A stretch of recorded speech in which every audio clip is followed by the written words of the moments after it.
வங்கக்கடலில் நிலவும் காற்றழுத்த தாழ்வு பகுதி காரணமாகவும் வடகிழக்கு பருவமழை காரணமாகவும் தமிழகத்தில் பல்வேறு மாவட்டங்களில் மழை பெய்து வருகிறது. இது தொடர்பாக தனியார் வானிலை ஆய்வாளர் ஹேமச்சந்திரனுடன் நமது செய்தியாளர் பாவேந்தர் நடத்திய கலந்துரையாடலை தற்போது பார்க்கலாம். தமிழ் ஜனம் நேயர்களுக்கு வணக்கம். வடகிழக்கு பருவமழை தொடங்கி தமிழகத்தின் பல்வேறு பகுதிகளில் மழைப்பொழிவானது பெய்து கொண்டிருக்கிறது. வங்கக்கடலில் ஏற்பட்டிருக்கக்கூடிய அந்த காற்றழுத்த தாழ்வு பகுதியினால் தமிழகத்தில் எவ்வாறு மழை பெய்ய போகிறதுன்றதை தனியார் வானிலை ஆய்வாளர் ஹேமச்சந்திரன் நம்மோடு தெரிவிக்கிருக்காங்க. சார் வணக்கம் சார். வங்கக்கடலில் நிலை கொண்டிருக்கக்கூடிய அந்த காற்றழுத்த தாழ்வு பகுதி எந்த பக்கம் நகரக்கூடியது? தமிழகத்தில் எந்தெந்த மாவட்டங்களுக்கு அதிக கனமழைக்கான வாய்ப்பு இருக்குது? குறிப்பாக பார்த்தோன்னா தென்மேற்கு வங்கக்கடலில் இலங்கை அருகே உருவான காற்றழுத்த தாழ்வு பகுதி இன்று காலை இலங்கை மற்றும் அதனை ஒட்டிய மன்னார் வளைகுடா நோக்கி நகர்ந்தது. அடுத்த 24 மணி நேரத்தில் குமரிக்கடல் நோக்கி நகரும் என எதிர்பார்க்கப்படுது.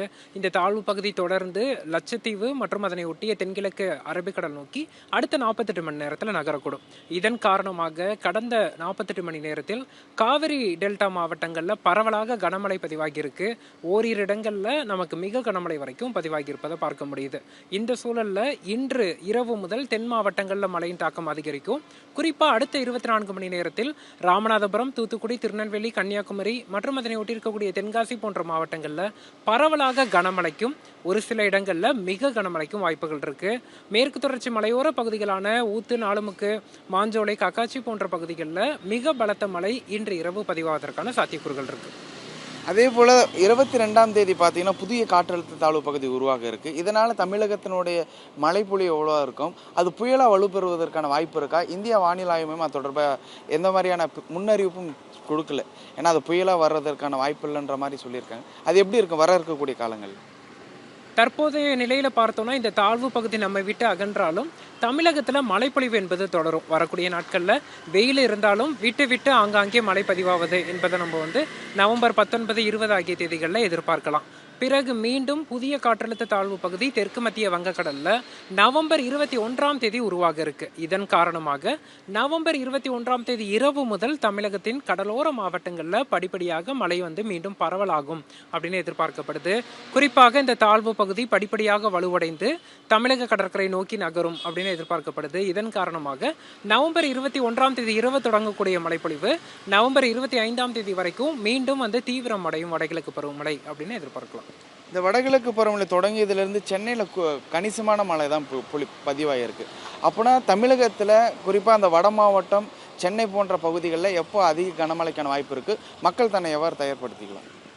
இல்லை, சென்னையை பொறுத்தளவிற்கு மழைப்பொழிவு இயல்பான அளவில் பதிவாகியிருக்கு. தமிழகத்திலும் இன்று வரைக்கும் இயல்பான அளவில் மழைப்பொழிவு பதிவாகியிருக்கு. இந்த சூழலில் வரக்கூடிய நாட்களில் அடுத்தடுத்து உருவாகும் தாழ்வு பகுதியினால் படிப்படியாக மழை தீவிரம் அடையும் அப்படின்னு நம்ம எதிர்பார்க்கலாம். குறிப்பாக சென்னை மற்றும் புறநகர் மாவட்டங்களில் வரக்கூடிய நாட்களில் மழையின் தாக்கம் அதிகரிக்கும். நவம்பர் 21, 22 ஆகிய தேதிகளெல்லாம் பரவலான கனமழைக்கான வாய்ப்புகள் இருக்குது.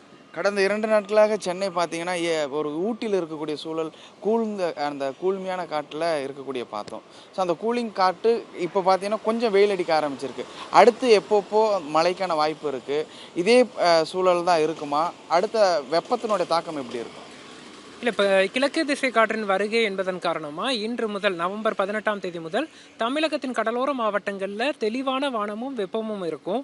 அதே சமயத்தில் வெயில் இருந்தாலும் விட்டு விட்டு மழை பதிவாகும். திடீரென மழை மேகங்கள் உருவாகி மழைப்பொழிவு கொடுப்பதை எதிர்பார்க்கலாம். அதே போல் நமக்கு உள் மாவட்டங்கள்லையும் வரக்கூடிய நாட்களில் மழைப்பொழிவு தீவிரமடைவதை எதிர்பார்க்கலாம். இது வரைக்கும் உள் மாவட்டங்களில் ஒரு பரவலான மழை என்பது இல்லை. இனி நவம்பர் 18, 19, 20 ஆகிய தேதிகளில் பகலில் வெயில் இருந்தாலும் மாலை இரவு நேரத்தில் ராணிப்பேட்டை, வேலூர், திருவண்ணாமலை, கள்ளக்குறிச்சி, திருப்பத்தூர், கிருஷ்ணகிரி, சேலம், தருமபுரி போன்ற மாவட்டங்கள் மற்றும் திருச்சி, அரியலூர், பெரம்பலூர், கரூர், நாமக்கல், ஈரோடு, சேலம், கோயம்புத்தூர் போன்ற மாவட்டங்கள்லையும், திண்டுக்கல், தேனி, தென்காசி, மதுரை, விருதுநகர், சிவகங்கை போன்ற மாவட்டங்கள்லையும் மாலை இரவு நேர இடியுடன் கூடிய மழைக்கான வாய்ப்புகள் நவம்பர் 18, 19, 20 தேதிகளில் இருக்கு. இப்போ அதே போல் நாகப்பட்டினத்தில் நேற்று இரவு பெய்த மழையினுடைய அந்த அளவு பார்த்திங்கன்னா அதிகமாக இருக்குது. ஸோ வர இருக்கக்கூடிய காலங்களில் டெல்டா பகுதிகளில் மழையினுடைய அளவு எவ்வளோ இருக்கும்? வட மாவட்டங்களில் எவ்வளோ இருக்கும்?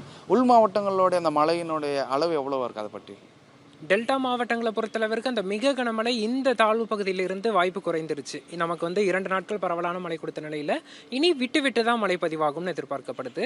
அதே சமயத்தில் மீண்டும் புதிதாக உருவாகக்கூடிய தாழ்வு பகுதினால நவம்பர் 21, 22 ஆகிய தேதிகளில் மீண்டும் மிக கனமழைக்கான வாய்ப்புகள் ஏற்படும். பல்வேறு தகவல்களை வானிலை சார்ந்த நிகழ்வுகளை பகிர்ந்தமைக்க நன்றி சார்.